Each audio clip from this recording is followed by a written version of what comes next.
Hey guys, Christine Dunn here with eXp Realty. I am coming at you today with another edition of Keeping It Real Estate with Christine Dunn. I am here in the Naples, Southwest Florida market. I've got my little Jose here. He is always in my lap when I'm working from home, so he is in this video today. And I just want to remind you guys why we're here. Today we're going to talk about the 3 home selling myths that you need to know. It's really important that you guys are informed, right? For lack of better words, you just need to be informed. And so here's the deal.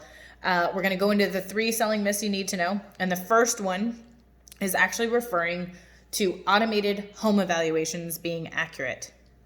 Haven't you ever wondered about the validity of them? If you're just typing in your address and then you're getting a report about your home's value, don't you wonder, like, how did they come up with that number?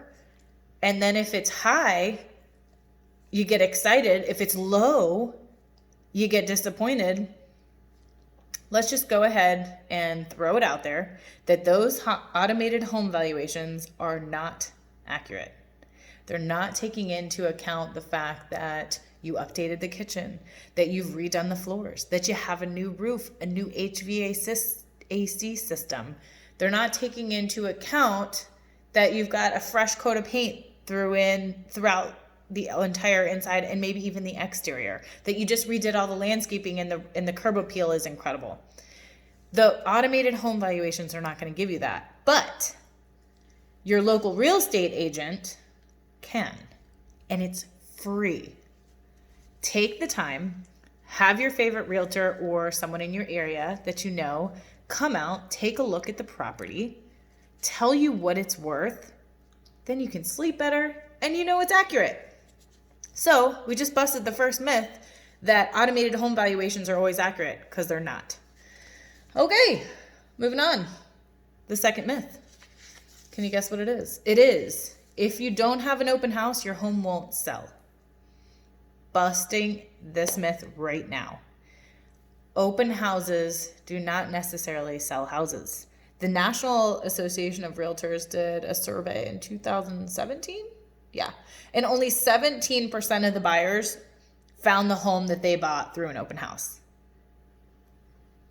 It's one way to market your property. It is not the way. It is not the only way. And it's not very likely that it's going to sell during the open house. I mean, the reality of it is that open houses are actually for your realtor to get buyers. That's an open house. So open houses do not necessarily sell houses. And it doesn't mean you shouldn't have one. I think it's a great way to come onto the market. It's a great way to introduce the property to the market, but make sure you're working with your realtor on what their other tactics are that are going to market the property beyond that. So the first one that we busted was that automated home valuations are always accurate. The second one that we just busted was that if you don't have an open house, your home won't sell. Not true. Okay. And then the third myth is that if you price your house on the high end, you'll have room to negotiate. No. This is not how it works. You guys, if you've seen any of my other videos, you know pricing is paramount for your success. So many sellers are really thinking for some reason that if they price their house high, then they'll end up with the price they ultimately want. But that is, in this market especially, so far from the truth. The problem with doing this is that you decrease your serious buyer pool exponentially. Buyers are savvy. They're watching the market. They probably know what your house is worth better than you do.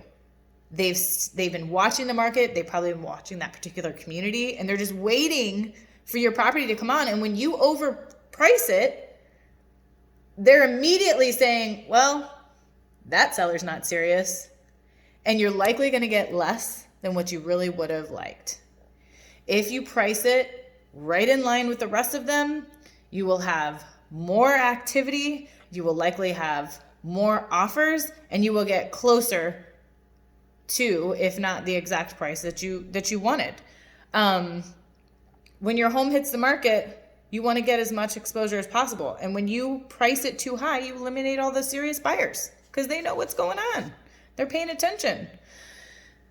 And they're not going to look at a house that's outside of their budget because there's nothing more frustrating than that. So if you're thinking of listing your home this year, or you're already in a better position to do that, you'll be even more prepared if you request my free guide that I have on how to create the most demand when you're listing a home for sale.